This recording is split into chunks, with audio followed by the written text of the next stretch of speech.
आजा आजा सबरिया। बोलिए भक्त वत्सल भगवान की जय, वृंदावन धाम की जय। जय श्री राधे श्याम। आए हुए सभी भक्तों को जय श्रीमन नारायण, जय श्री कृष्णा, राधे राधे, जय गौरी गोपाल। कैसे हैं आप लोग?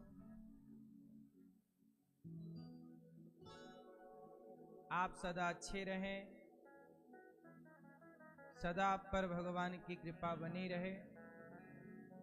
आए हुए सभी भक्तों का बहुत बहुत स्वागत। आज कछा की गंगा में आप सब तो आए हैं। हमारे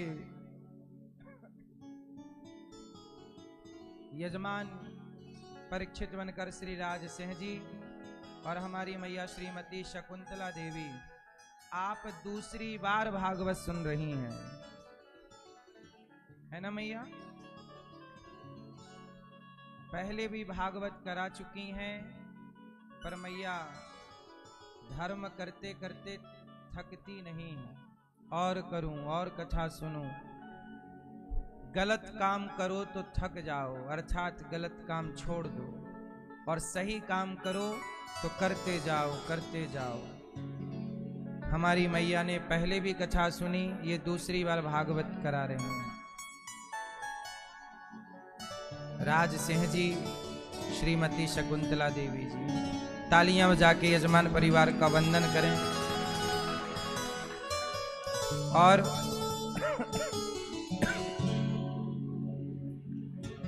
संदीप कुमार पिंटू देवी जी, आपके पुत्र संजीत कुमार मंजू देवी जी, पोते रौनक ऋषभ दक्ष जी, विधि और समस्त चौधरी परिवार, श्रीमती चिंता देवी जी की स्मृति में,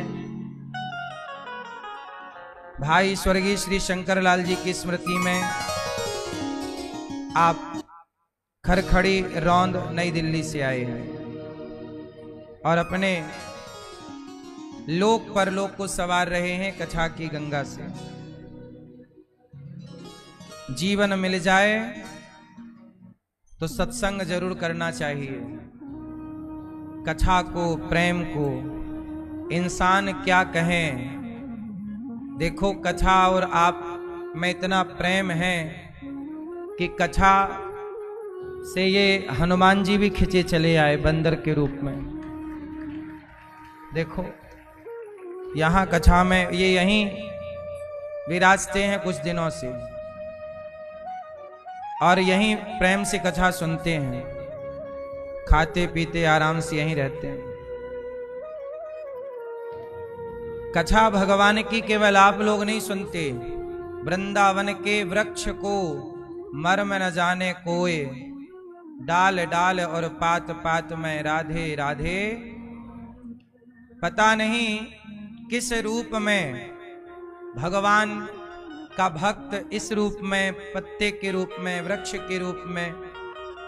इसलिए धाम में जो है, धाम के कुत्ता बिल्ली भी पुण्यात्मा है कि धाम का वास पाए हैं, वरना जगत में कुत्ते बिल्ली हैं, बंदर भालू हैं, पर इन्हें धाम प्राप्त हुआ है। भगवान के भक्त कहते हैं कि प्रभु हमें किसी भी योनि में रखना, जेह योनि जन्महु कर्म बस तह राम पद अनुरागहु। हम किसी भी योनि में रहें पर आपसे जुड़े रहें। तो ये धाम, अच्छा मनुष्य होने के फायदे हैं कि नुकसान? भक्त चाहता है कि हमें वृंदावन की लता पता बना दो। क्यों लता पता क्यों बनना है? क्योंकि मनुष्य बनने के कुछ फायदे हैं तो कुछ नुकसान भी हैं। क्या? जैसे आप मनुष्य बनते हो ना, तो आप मनुष्य बनते हो तो आपका मन कई बार भटकता रहता है, झगड़े में चला गया, इसमें चला गया, उसमें चला गया। लेकिन पेड़, वृक्ष, वृक्ष का मन तो चंचल नहीं है। तो जो भक्त है वो कहता है हमें वृक्ष बना दो, ताकि एक जगह बैठकर आपका प्रभु ध्यान करते रहे, पल भर के लिए हटे ना। क्योंकि मनुष्य के जीवन में तो बड़ा संकट है ना, बड़ा उतार चढ़ाव है, कितनी भी कोशिश करे मन भाग ही जाता है। तो मनुष्य बन करके भगवान को पाना जितना सरल है, यदि आपका कंट्रोल है तब तो बढ़िया, वरना सरल भी है और कठिन भी है। ठीक है, इसलिए भगवान की कथा नित्य सुनो। मैया, लड़ाई हो गई क्या?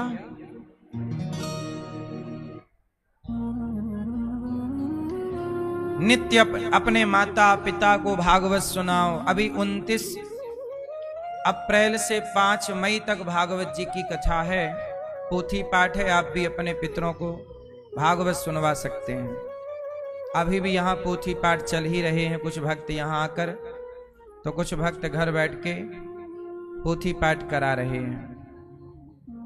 जैसी आपकी सुविधा हो वैसे आप पाठ अपने माता पिता को, पूर्वजों को, घर की सुख शांति समृद्धि के लिए, पितृदोष की मुक्ति के लिए,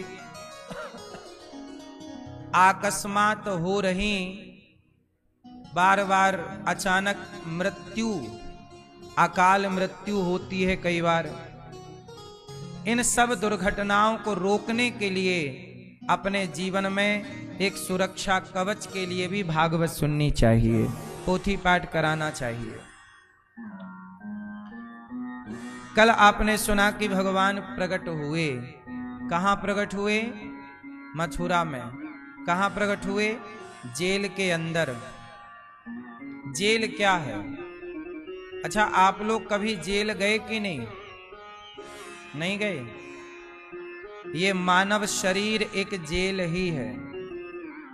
मानव शरीर क्या है? जेल है। 84 लाख योनियां क्या है? जेल है। कुत्ता बन गए तो जेल में ही तो चले गए, कुत्ते के शरीर में।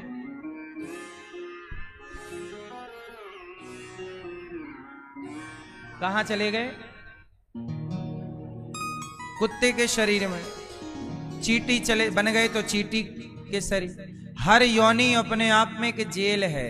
इस जेल में आत्मा कैद हो जाती है, नहीं हो जाती? ये संसार एक जेल है। इस जेल में रह करके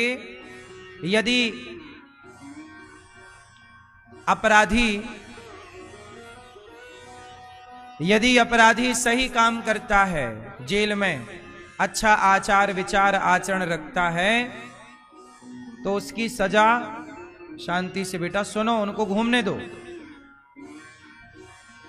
शांत रहो, आप लोग चुप रहो, आप कथा सुनो, ठीक है? यहां आओ, प्रेम से कथा सुनो। तो आप लोग 84 लाख योनियों को किस रूप में देखो? जैसे देखो, आत्मा तो इस बंदर के अंदर भी है,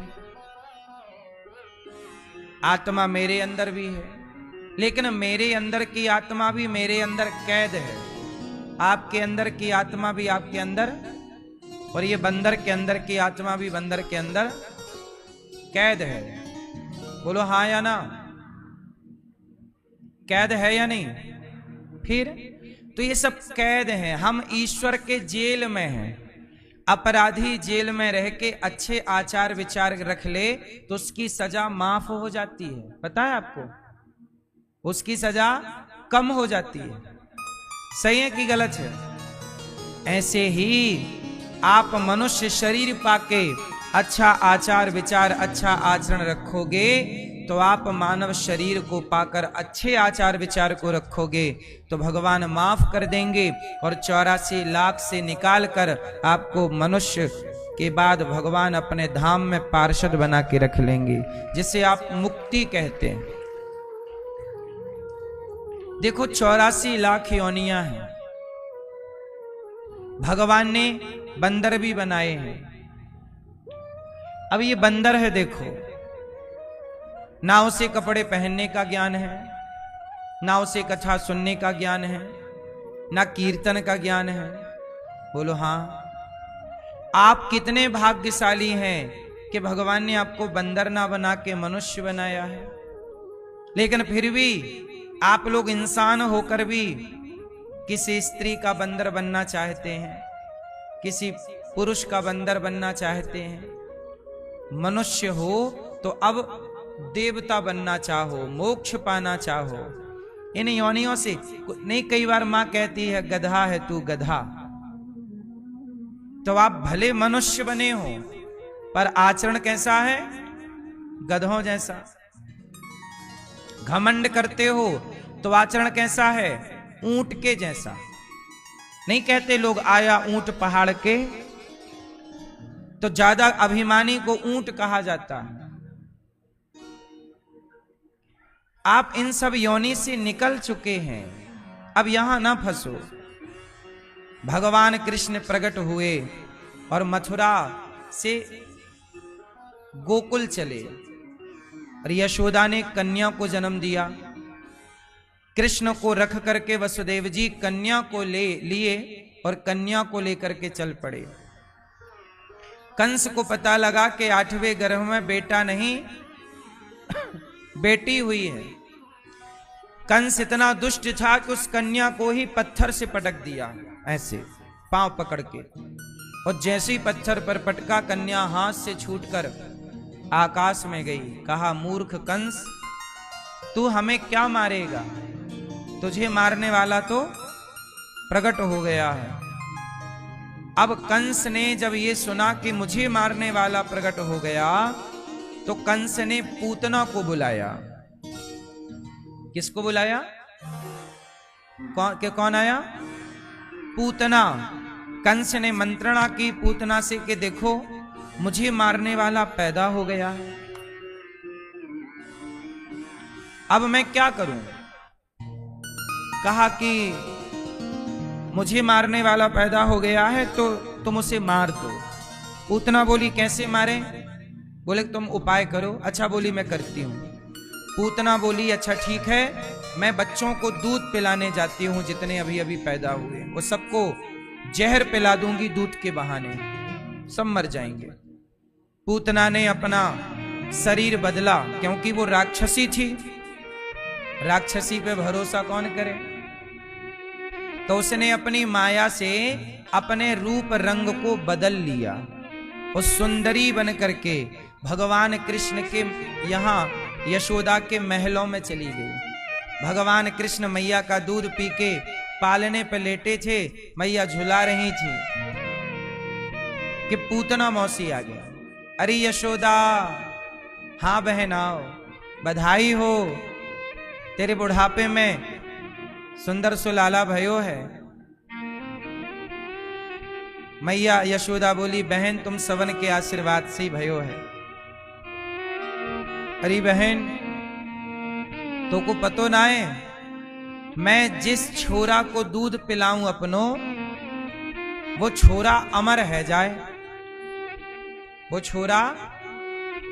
मैया यशोदा बोली बहन तो मेरे लाला को भी नेक दूध पिला दे। अब पूतना भगवान कृष्ण के सामने गई, और जैसे ही भगवान कृष्ण के सामने गई तो भगवान ने पूतना को देखते ही अपने नेत्रों को बंद कर लिया। मौसी हम आपको नहीं देखेंगे। क्यों? क्योंकि आपके बाहर का रूप रंग तो सुंदर है, पर भीतर भरा हुआ है कपट। भीतर क्या भरा हुआ है? कपट। आप मारने आई हो, आप मुझे दूध पिलाना चाहती हो, मतलब दूध तो मां पिलाती है, तुम मां बन करके और मारना चाहती हो।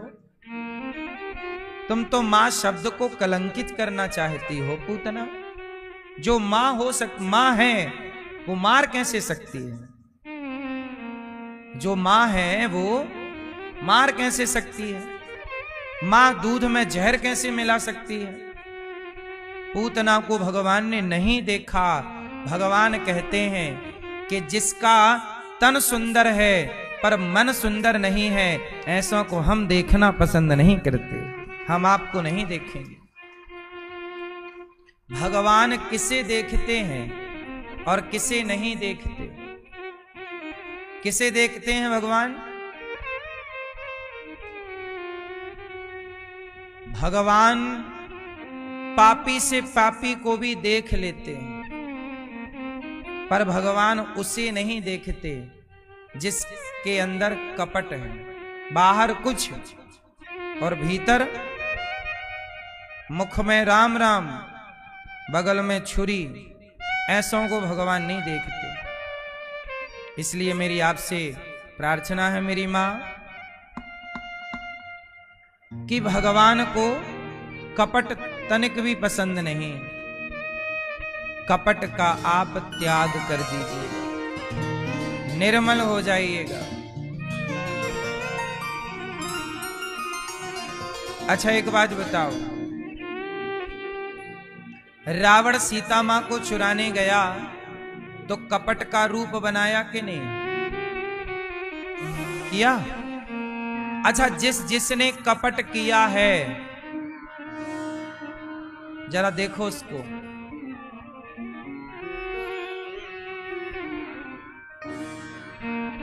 दगा किसी का सगा नहीं है, किया नहीं तो कर देखो। और जिसने दगा किया है, जाकर उसका घर देखो। दगा मतलब धोखा। दगा मतलब, दगा किसने किया? पूतना ने। दगा किसने किया? रावण ने। रावण साधु बनकर आया, वो चुरा के ले गया। साधु पर तो सब भरोसा करते हैं। साधु संतों को बदनाम आजकल मीडिया यदि करती है तो ये कोई नई बात नहीं है। साधु संतों को बदनाम करने के लिए ही तो रावण ने साधु का रूप बनाया था, ताकि संत बदनाम हो, संतों पर भरोसा उठ जाए। रावण जैसा व्यक्ति भी संतों को बदनाम करना चाहता है, वरना किसी और का रूप क्यों नहीं बना सकता था? साधु ही क्यों बना रावण? सीता मां को चुराने के लिए, क्योंकि समाज का भरोसा साधु पर है, संत पर है।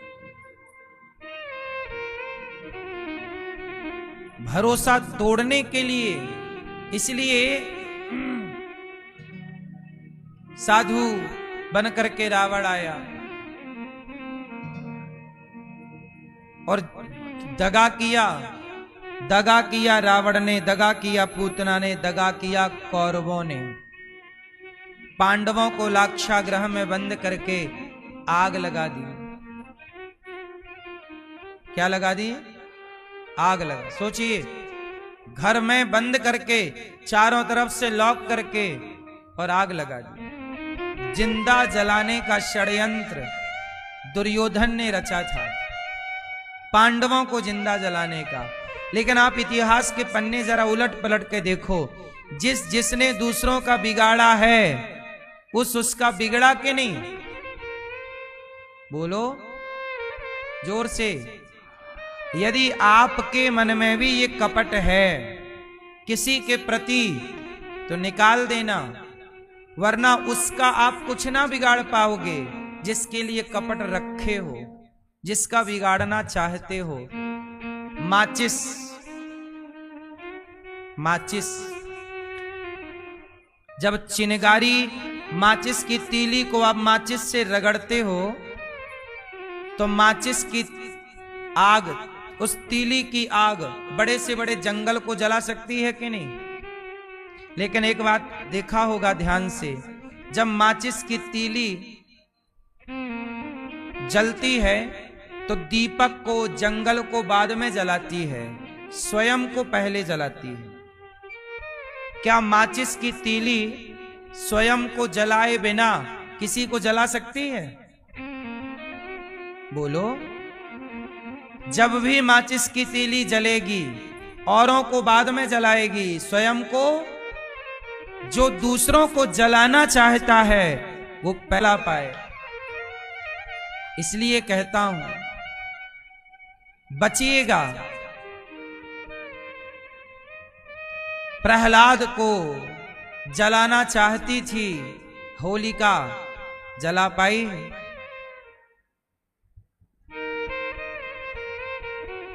मेरी मां, ये सारी कथाएं हमारे और आपके लिए हैं। यदि हमने नहीं सीखा तो फिर हम मूर्ख हैं। दगा दगा ना,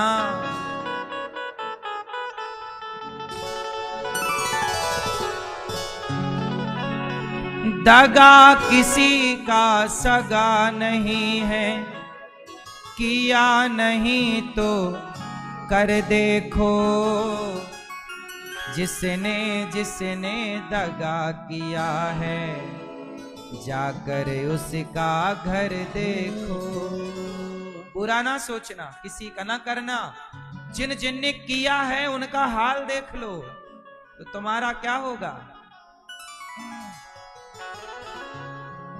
दगा किया था रावण ने जब साधु रूप बनाया था।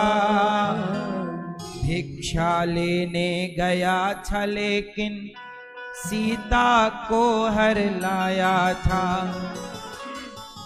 दगा किया था रावण ने जब साधु भेष बनाया था। भिक्षा लेने गया था लेकिन सीता को हर लाया था। क्या हुआ? लंका नगरी राख बनाई, लंका नगरी राख बनाई। पल भर में रघुवर देखो, जिसने जिसने दगा किया है जाकर उसका घर देखो। कौरव पांडव जुआ है खेले, शकुनी पासे फेंक रहा। दुर्योधन की दादागिरी को नटवर नागर देख रहा। कौरव पांडव जुआ है खेले, शकुनी पासे फेंक रहा। दुर्योधन की दादागिरी को नटवर नागर देख रहा। आपको क्या लगता है कोई देख नहीं रहा? नटवर नागर, नटवर नागर देख रहा। बिना शत्रु के वंश मिटाया, बिना शत्रु के वंश मिटाया। लीला नटवर की देखो, जिसने जिसने दगा किया है जाकर उसका घर देखो। बिना शत्रु के वंश, कौरवों का शत्रु कहां कोई था, वो तो सगे भाई थे। और पांडव अपना शत्रु मानते भी नहीं थे कौरवों को, कौरव मानते थे। भगवान ने तो शांति का प्रस्ताव भी रखा था।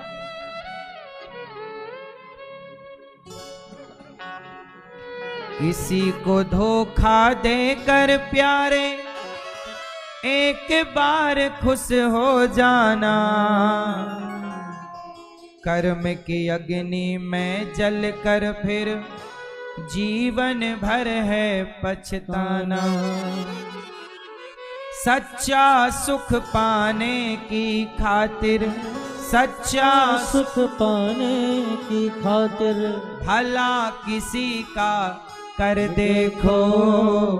सच्चा सुख चाहते हो ना तो भला करो। सच्चा सुख पाने की खातिर, सच्चा सुख पाने की खातिर भला किसी का कर देखो। जिसने जिसने दगा किया है जाकर उसका घर देखो। मैया आप तो किसी के लिए अंदर से जल तो नहीं रही हो ना, किसी का बुरा करने का प्लान तो नहीं चल रहा है? क्यों भैया, किसी का बुरा तो नहीं सोच रहे हो? दुर्योधन ने सोचा था ना, क्या हाल हुआ? रावण ने सोचा था ना, क्या हाल हुआ? फिर ये मत सोचा करो कोई देख नहीं रहा। भगवान का नाम है साक्षी गोपाल। क्या नाम है मैया? मैया क्या नाम है? मतलब क्या हुआ? हमारे हर कर्म के साक्षी भगवान है, इसलिए नाम है साक्षी गोपाल। हमारे हर कर्म के वो साक्षी हैं। जैसे लोग कहते हैं ना, हम अग्नि को साक्षी मानकर ये कर रहे हैं, हमने इसको साक्षी मानकर ये किया। ऐसे ही आप जाने अनजाने में जो भी कर्म करते हो, उस कर्म के साक्षी कौन है? भगवान। पूतना आई, भगवान को पकड़ा। भगवान ने नेत्र बंद कर रखे हैं, पूतना ने पकड़ा, दूध पिलाया। थोड़ा सा दूध था उसके आंचल में, दूध पिया, दूध फिनिश।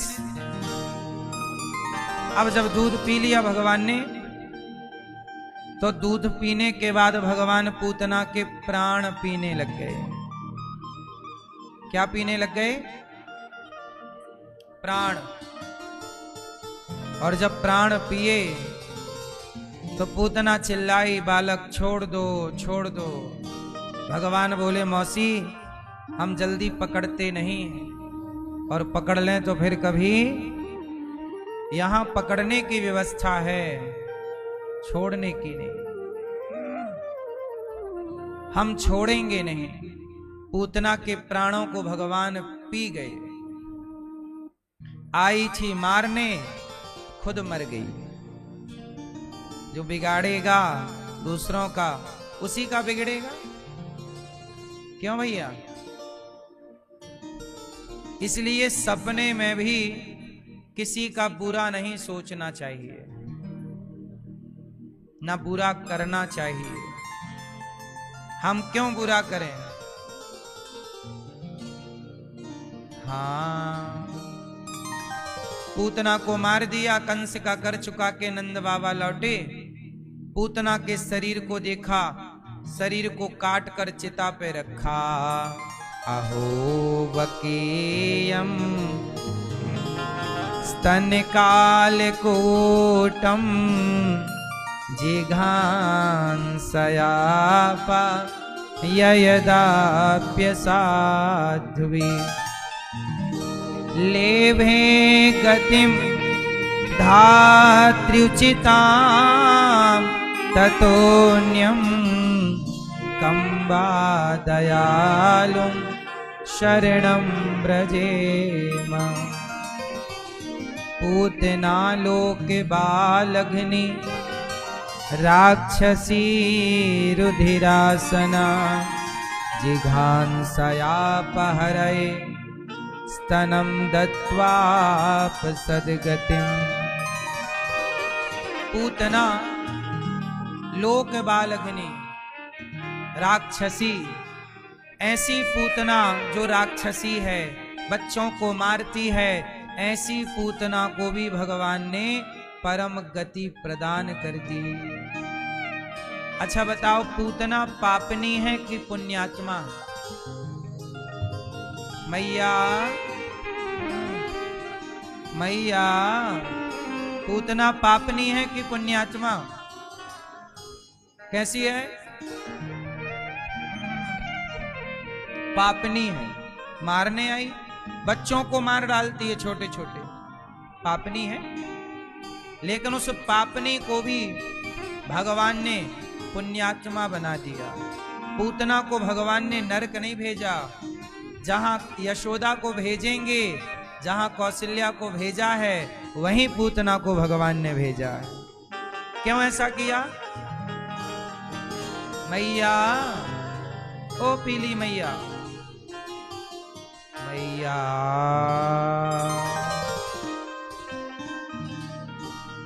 सुनो, पूतना पापनी है, पर पापनी को भी भगवान ने पाप से मुक्त कर दिया।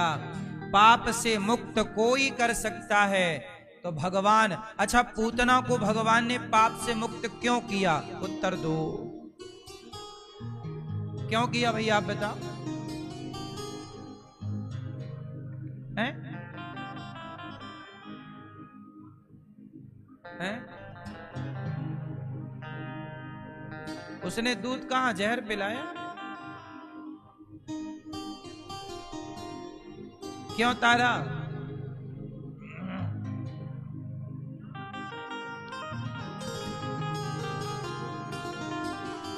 क्योंकि भगवान का स्वभाव है कि जो मेरी शरण में आएगा, जो मेरी आग का स्वभाव है, जो आग के पास जाएगा आग उसे जलाएगी। ये आग का स्वभाव है। पानी का स्वभाव है कि जो पानी के पास जाएगा पानी उसे गीला करेगा। ये पानी का स्वभाव है। ऐसे भगवान का स्वभाव है कि जो मेरी शरण में आएगा उसे भगवान तारेंगे, चाहे वो पापी हो, पुण्यात्मा हो, मां हो या शत्रु हो, किसी भी रूप में आओ। भगवान क्या कहते हैं? मां मेकम शरणम ब्रज, मेरी शरण में आएगा। अच्छा, पूतना किसकी शरण में गई? मारने गई, पर गई तो भगवान के समीप। गई कहां? गई तो भगवान के पास। इसलिए कहता हूं, भाव कोई भी हो, मारने का ही भाव हो, पर जाओ भगवान के पास। जाना किसके पास है? भगवान अपना स्वभाव नहीं छोड़ते। क्या नहीं छोड़ते? तारने का स्वभाव है भगवान। मैया, भगवान दयालु हैं या नहीं? जोर से हैं? भैया बताएंगे आपको क्या दिया दया करके भगवान ने? हैं? सब कुछ दिया। दारू पीते हो? कभी कभी कभी तो पीते हो। तो भगवान ने दी दारू आपको? हैं? आप तो कहते हो सब भगवान दे रहे हैं। आप लोग भगवान के दिए चीजों का दुरुपयोग करते हैं। आप लोग भगवान के दिए पावर का, जैसे भगवान ने इंसान को सबसे शक्तिशाली बनाया है। बताओ, 84 लाख योनियों में सबसे शक्तिशाली कौन है? जोर से है? मनुष्य इतना शक्तिशाली है कि चांद तक पहुंच गया। मनुष्य इतना शक्तिशाली है कि हाथी को भी अपने हिसाब से नचाता है सर्कस में, शेर को भी अपने हिसाब से नचाता है सर्कस में, बंदर को भी अपने हिसाब से। 84 लाख योनियों को कंट्रोल करने की ताकत किसी के अंदर है तो मतलब सबसे ताकतवर कौन है? लेकिन आप सच बताएं, आप लोग अपनी ताकत का मिसयूज करने लग गए हो। कैसे मिसयूज करते हो? जैसे आपको भगवान ने सबसे शक्तिशाली बनाया, तो अच्छा ये बताओ, भगवान ने आपको सबसे शक्तिशाली क्यों बनाया? क्यों बनाया? उत्तर दो। अच्छा, आपको केवल शक्तिशाली नहीं बनाया, आपको बुद्धि भी दी है, विवेक भी दिया है, दया भी भरी है। हर गुण आपको ईश्वर ने दिए हैं, लेकिन आपने अपनी ताकत पाकर दादागिरी स्टार्ट कर दी। पशु पक्षियों को मारने लग गए, मार मार के खाने लग गए, बोले हम ताकतवर हैं। हम दारू, आप जैसे भैया बोले, कभी कभी पी लेते हैं, ताकतवर हैं तो दारू पिएंगे।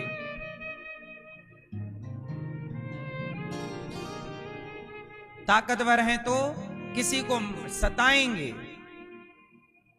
मिट्ठू को कैद कर लेंगे पिंजरे में, मैं ताकतवर हूं, मिट्ठू के पंख काटूंगा।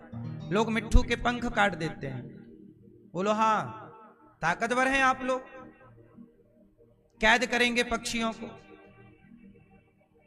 ताकतवर हैं तो पेड़ों को काट डालेंगे, ताकतवर हैं तो अपनी मां को घर से निकाल देंगे, तू तो बुढ़िया हो गई है, चल वृद्धाश्रम भेज देंगे। बहू ताकतवर है तो सास को डांटेगी, सास पावरफुल है तो बहू को सताएगी। जिसके पास पावर होता है वो अपने से कमजोर को सताता है। ये बात सही है कि गलत है?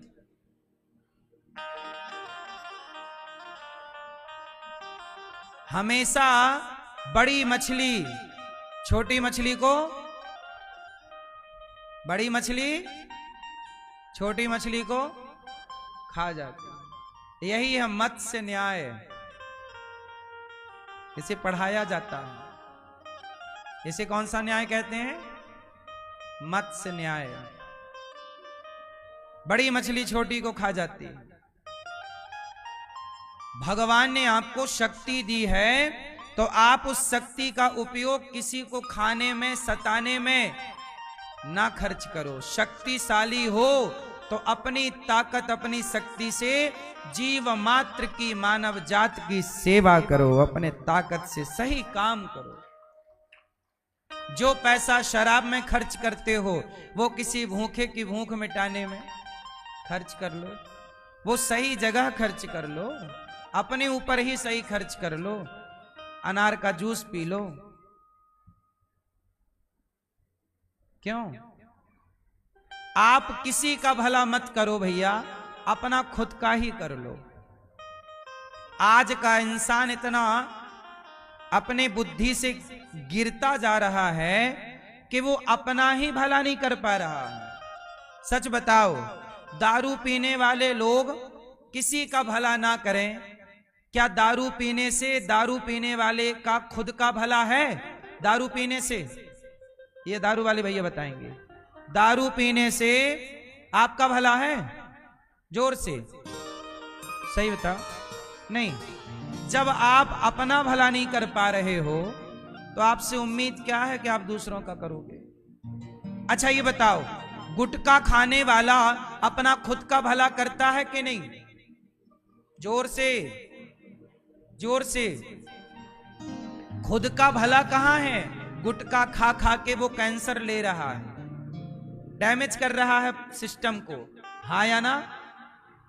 तो आपको पता है कि गुटखा गलत है, बीड़ी गलत है, सिगरेट गलत है, ये गलत, फिर भी आप कर रहे हैं, तो मतलब ये हुआ कि आप अपना ही भला, आप अपना भला नहीं कर रहे हैं। और जो स्वयं का भला नहीं कर सकता वो दूसरों का क्या भला करेगा? इसलिए पहले अपना भला कर लो भैया, फिर दूसरों का भला करने का सोचना। दारू पीने वाला क्या भला करेगा? दारू पीने वाला भला यही कर सकता है कि दूसरे को भी दारू पिला के बिगाड़ देगा। गुटखा खाने वाला यही भला कर सकता है कि दूसरे को भी खिला पिला के बर्बाद कर देगा। गांजा पीने वाला दूसरे को भी पिला के बर्बाद कर देगा। यही भला कर तुमसे इससे ज्यादा उम्मीद तुमसे नहीं है। भैया कितनों को बिगाड़े हो आप? सच बताओ, आपने कितनों को शुरू कराई है? यार पी ले एक पैक, क्या होता है, एक तो मार। किसी को नहीं बिगाड़ा। किसी के साथ बैठ के पीते हो? अकेले पीते हो? दोस्तों के साथ नहीं पीते? खाओ मां कसम के दोस्तों के साथ नहीं पीते हैं?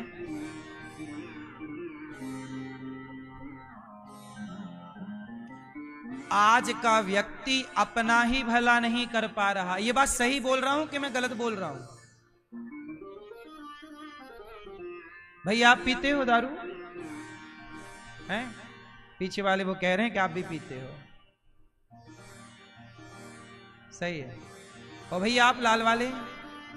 नहीं। मेरी माँ, आप अपने बच्चों को बस इतना सा पाठ पढ़ा दो कि बेटा किसी का भला मत करना, तू अपना कर ले। क्यों? भगवान कृष्ण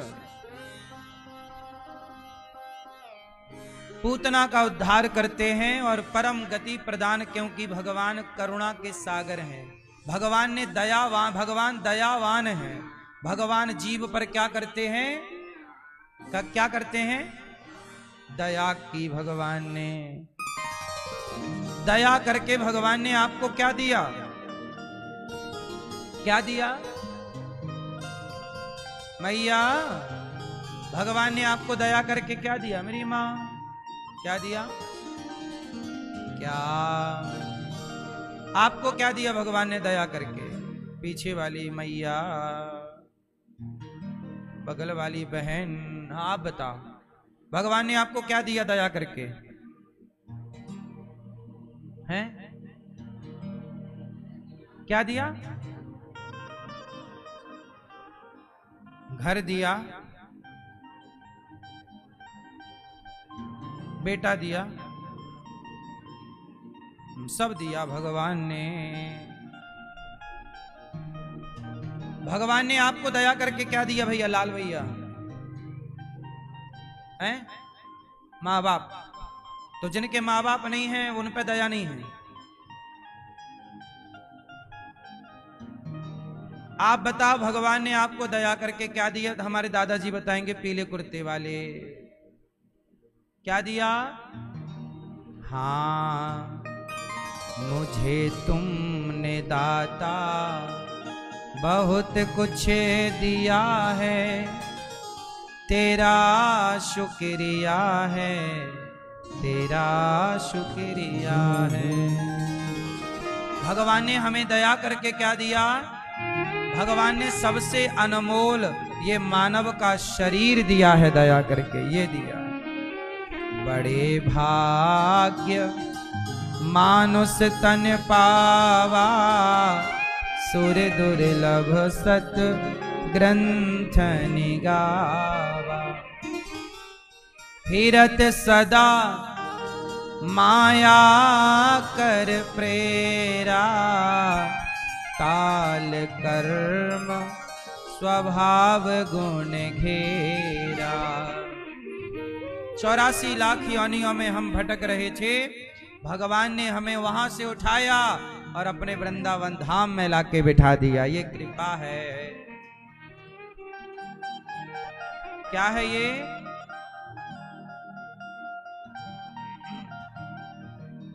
हमें वृंदावन बुलाया, ये कृपा नहीं तो क्या है?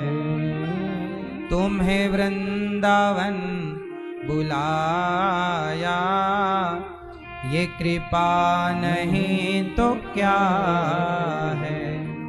क्यों भैया वृंदावन आए, ये कृपा है? हाँ,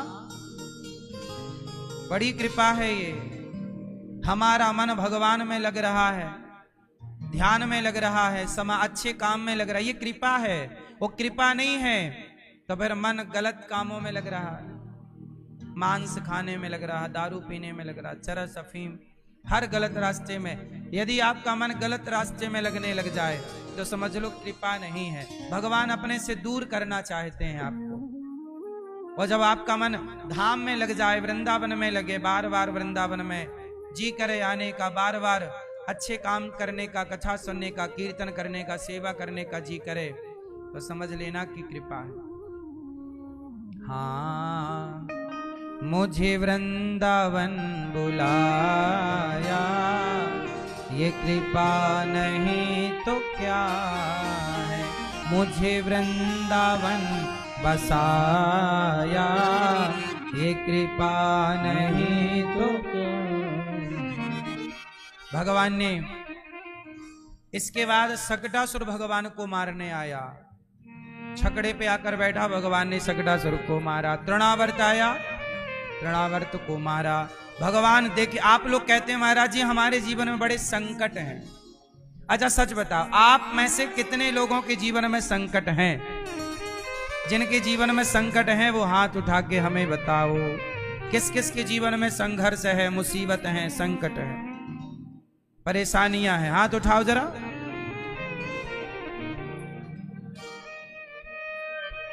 आपके नहीं है? तो हाथ तो नहीं उठा रहे हो। अच्छा ये बताओ, भगवान कृष्ण के जीवन में संकट है या नहीं? पूतना आ गई जन्म के 6 दिन बाद, शकटासुर आ गए जन्म के 6 महीने बाद, तृणावर्त, इतने छोटी सी आयु में इतने बड़े बड़े राक्षस, इतना बड़ा बड़ा संकट। भगवान के जीवन में ये संकट ये बताते हैं कि संकट कितना भी बड़ा हो पर आप धर्म में हैं और भगवान का भरोसा है तो आप ही जीतेंगे, वो संकट हार जाएगा। अपने आप को मजबूत करना चाहिए। संघर्ष जीवन में, जिंदगी का नाम संघर्ष है। कई बार आप लोग ना डिप्रेशन में चले जाते हैं, टेंशन, चिंता, तनाव, आप परेशान हैं।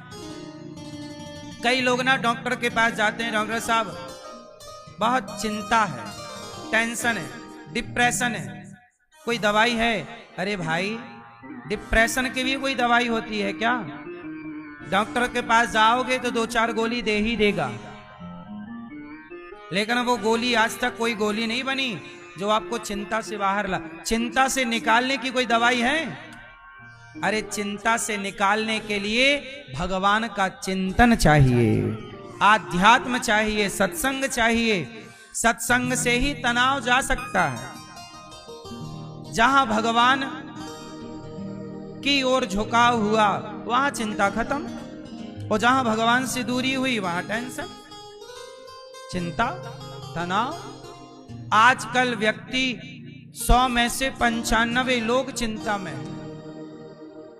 और तो छोड़ो, आजकल 20-25 साल के बच्चा बच्ची भी चिंता में रहते हैं। जवानी में भी चिंता आ गई, पहले जवानी में चिंता नहीं थी।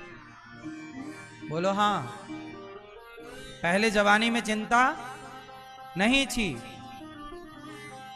आजकल जवानी में चिंता है। वो केवल चिंता नहीं है, उस चिंता के कारण डिप्रेस हो गया बच्चा, डिप्रेशन में चला गया, गुमसुम रहने लग गया, ना बात करता, ना हंसता, ना घूमता फिरता। बस ये क्या है? जिंदगी खराब कर रहे हो आप। दौलत अलग विषय है, प्रसन्नता अलग विषय है। आजकल जिंदगी में पैसे की मात्रा ज्यादा है, स्माइल घटती जा रही है, हैप्पीनेस, खुशियां धीरे धीरे कम होती जा रही हैं। आजकल का व्यक्ति खुश नहीं है। ये बात सही है कि गलत है? आजकल का व्यक्ति धनवान है, पैसा आप ठीक ठाक कमा रहे हैं पर खुशियां नहीं हैं। पहले के लोग पैसे कम कमाते थे, खुश ज्यादा थे। पहले के लोग पैसे कम कमाते थे और क्या ज्यादा थे? खुश। तो आपको पैसा ज्यादा चाहिए कि खुशी ज्यादा चाहिए? जोर से खुशी। तो कहां से खरीदोगे खुशी? कहां से? खुशी चाहिए तो खुश रहा करो हर परिस्थिति में। खुशी चाहिए तो खुश, हर हाल में खुश रहना, ये भी एक कला है। जीवन जीना भी तो एक कला है, नहीं है? हर परिस्थिति में प्रसन्न रहना एक कला है। आजकल लोग ये कला नहीं जानते, भूल गए हंसना मुस्कुराना ठहाका लगाना। मेरी माँ, आपके जीवन में जरा सा संकट आ जाए, जरा सा तनाव आ जाए, परेशान हो जाते हैं। मैं आपसे प्रार्थना करता हूं, आप अपने बच्चों को एक क्लास कम पढ़ाना, पर हर परिस्थिति में प्रसन्न रहना जरूर सिखाना।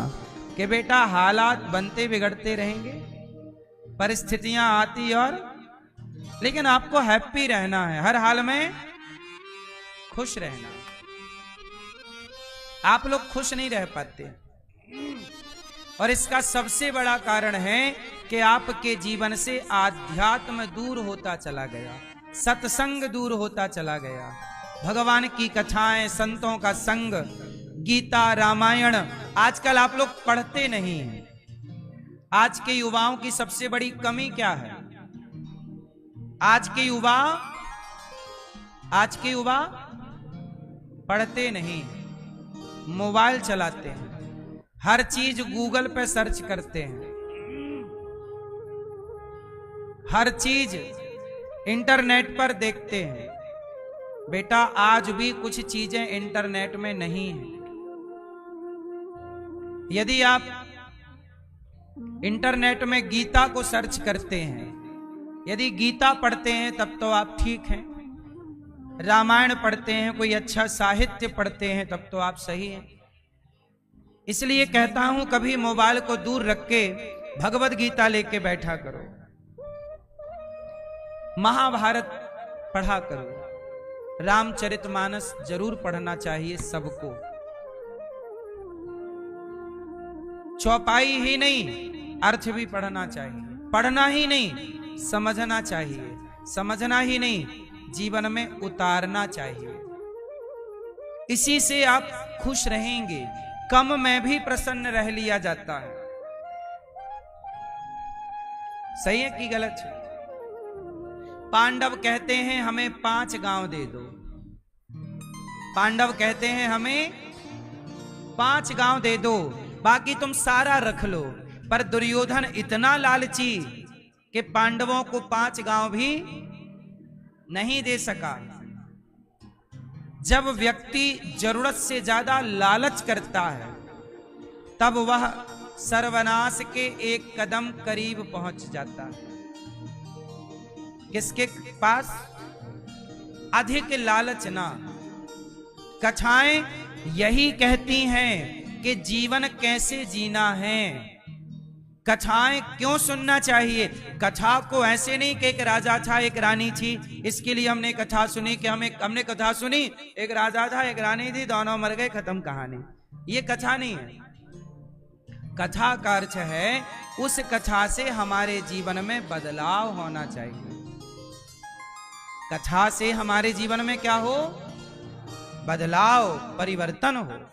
यदि इसलिए ये दास अनिरुद्ध कथा सुनाता है तो आप यदि सुनते हैं मन लगाकर तो आपके जीवन में बदलाव जरूर होता है। इसलिए कथा बदल रही है, इसलिए आप लोग आते हैं, क्योंकि हम सुनाते ही इस तरह से हैं कि बदलाव होगा। हम सीधी सुना दें आपको कि एक राजा था एक रानी थी, दोनों जंगल गए, वहां एक शेर आया, उसने ऐसा किया, ये सब कहानी सीधी सीधी। अब इनका अर्थ क्या है? चलो अब मैं एक छोटी सी कहानी सुनाता हूं आपको। भगवान कृष्ण का प्राकट्य हुआ। अभी आप सुनेंगे आगे कि भगवान श्री कृष्ण को एक दिन मैया यशोदा ने बांधना चाहा। भगवान ने कहा मैया दूध पिला। मैया बोली तेरे लिए मक्खन निकाल रही हूं ताजा ताजा, मक्खन खाना।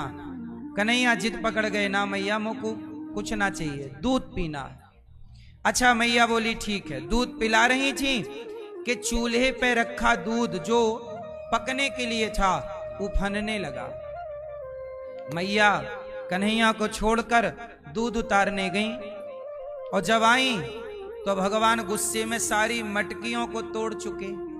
मैया को आई गुस्सा, मैया ने भगवान को पकड़ना चाहा।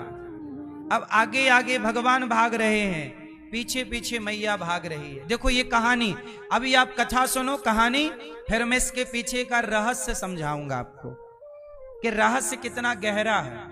लेकिन लोग कहानी सुनते हैं, उसके पीछे का अर्थ नहीं समझते।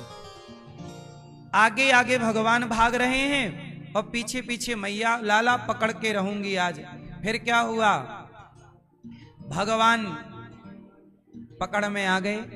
वो पकड़ में आए तो मैया ने कन्हैया को ऊखल से बांधा, और जब बांधा तो 2 अंगुल रस्सी कम पड़ गई, छोटी पड़ गई, और फिर बाद में मैया ने बांध दिया। ये तो हो गई कहानी, ये भगवान की कथा है। ये क्या है, भगवान की कथा। ऐसा हुआ कि भगवान ने मटकी तोड़ दी, मैया को गुस्सा आया, मैया ने पकड़ा और बांध दिया ऊखल से, अब बंधा रहे। इतने तो ये कथा है। अब ये कथा क्यों हुई, ये लीला भगवान ने क्यों की, इसके पीछे का रहस्य, आओ मैं इसके पीछे की पूरी बात आपको समझाता हूं। देखो, मैया के द्वारा भगवान हमें और आपको ये मैसेज देना चाहते हैं, मैया के द्वारा भगवान हमें और आपको ये बताना चाहते हैं कि आगे आगे भगवान भाग रहे हैं और पीछे पीछे। अब मुझे एक बात बताओ, भगवान भागेंगे तो क्या कोई उन्हें पकड़ सकता है? देखो कहानी कितनी सी थी कि मैया भाग रही है कन्हैया को पकड़ने, आखिरी में पकड़ के बांध दिया।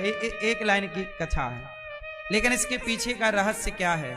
भगवान भागेंगे तो जो भगवान बामन बनकर 2 पग में दुनिया नाप लेते हैं, राजा बलि से कितने पग भूमि मांगी?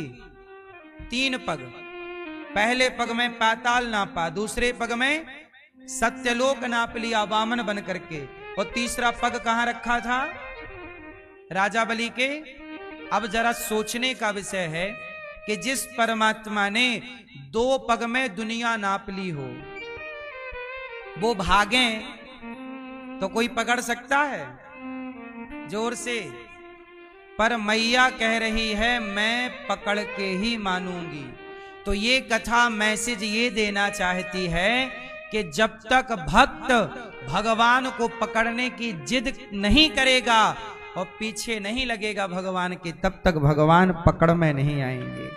भक्त को जिद्दी होना पड़ेगा। ये कथा ये सिखा रही है। क्या सिखा रही है?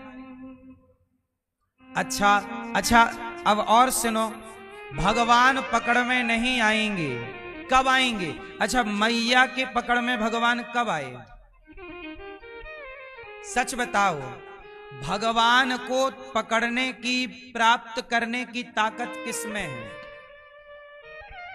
क्या करने से भगवान मिलते हैं बताओ? जोर से, जोर से। भगवान वो कौन सा पैरामीटर है, कौन सी वो रेखा है, कौन सी वो लाइन है कि क्रॉस करेंगे तो भगवान मिल जाएंगे? है कोई आपकी? मैया यशोदा डंडा लेके पीछे दौड़ रही हैं और भगवान आगे भाग रहे हैं। जब भगवान ने देखा कि मैया थक गई है तो भगवान कभी पकड़ में ना आते, पर भगवान ने मैया पर कृपा कर दी। यदि भगवान आपको मिलेंगे तो आपकी भक्ति तो ठीक है, पर भक्त पर भी जब तक कृपा ना करें तब तक आप पा नहीं सकते। इसलिए भगवान अपनी कृपा के द्वारा ही प्राप्त होते हैं। सोई जाने जेहि देहु जनाई, जानत तुम्हें हुई जाई। भगवान को वही जान सकता है, वही पकड़ अच्छा ये बताओ, सूरदास जी गिर गए कुएं में, सूरदास जी गिर गए कुएं में। अब सूरदास जी लगे चिल्लाने, लेकिन उन्हें लगा कि कौन सुनेगा जंगल में, तो वो अपना कुएं के अंदर कीर्तन करने लग गए भगवान का नाम। बड़े भक्त थे सूरदास जी। अब जब भक्त गड्ढे में गिरा हो और कोई दूर दूर तक सहारा ना हो तो भगवान को ही आना पड़ेगा आप मदद करने के लिए। तो भगवान आ गए छोटे से बच्चे बन के, बाबा मैं गैया लेके जा रहा था यहां से, तुम्हारी आवाज आई। सूरदास जी बोले मैं तो धीरे धीरे कीर्तन कर रहा हूं, आपको आवाज कैसे? सूरदास जी समझ गए भगवान है, बहाने बना रहे हैं। बोले मैं यहां गैया चलाता हूं रोज, एक काम करो बाबा ये मेरा हाथ पकड़ लो। भगवान बोले मेरा हाथ पकड़ लो, मैं तुम्हें खींच लेता हूं ऊपर गड्ढे से। सूरदास जी बोले मैं अंधा हूं, आंखें नहीं है, मुझे क्या पता कि आपका हाथ कहां है, लेकिन आप तो अंधे नहीं हो ना, आपको तो मेरा हाथ दिख रहा होगा, इसलिए मैं आपका हाथ नहीं पकड़ता, आप मेरा हाथ पकड़ो। मैं आपका हाथ नहीं पकड़ता, आप मेरा हाथ पकड़ो। मैया यही है भक्ति। मैं प्रभु का हाथ नहीं पकड़ता, मैं अपने आप को इस रास्ते पर लेकर चलूं। शबरी ने राम की खोज नहीं की, राम ने शबरी की खोज की। आप ऐसे भक्त बनना कि आपको भगवान की खोज ना करनी पड़े, बल्कि भगवान आपके गुणों को देखकर, आपके अच्छे कार्यों को देखकर स्वयं भगवान आपके पास आए। और ये कब संभव है?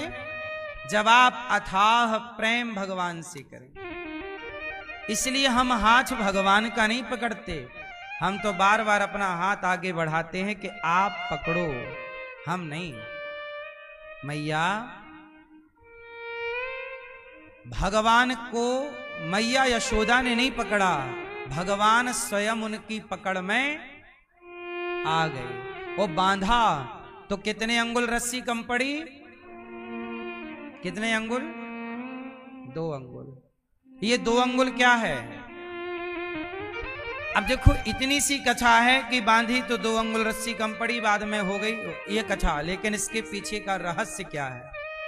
भगवान हमसे 2 अंगुल की दूरी पर हैं।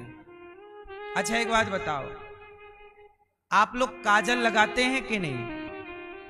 बोलो हाँ कि ना। काजल कहां लगाते हैं? जोर से, जोर से। आंख में लगा हुआ काजल क्या बिना दर्पण के दिखता है? जबकि आंखों का काजल लगा कहां है? आंखों में, पर दिखता नहीं है, पर दिखाई नहीं पड़ता। दिखाई कब तक नहीं दिखता? जब तक सामने दर्पण ना हो। जरा सोचिए कि बिना दर्पण के आंखों का काजल आंखें नहीं देख सकती, तो बिना प्रेम के, बिना सत्संग के, बिना भक्ति के भगवान को आप कैसे देखोगे? भक्ति का दर्पण तो चाहिए, सत्संग का दर्पण तो चाहिए, तब ना ईश्वर को देख पाओगे। वरना आंखों में तो इतनी ताकत नहीं कि काजल देख सकें, आंखों में इतनी ताकत नहीं कि वो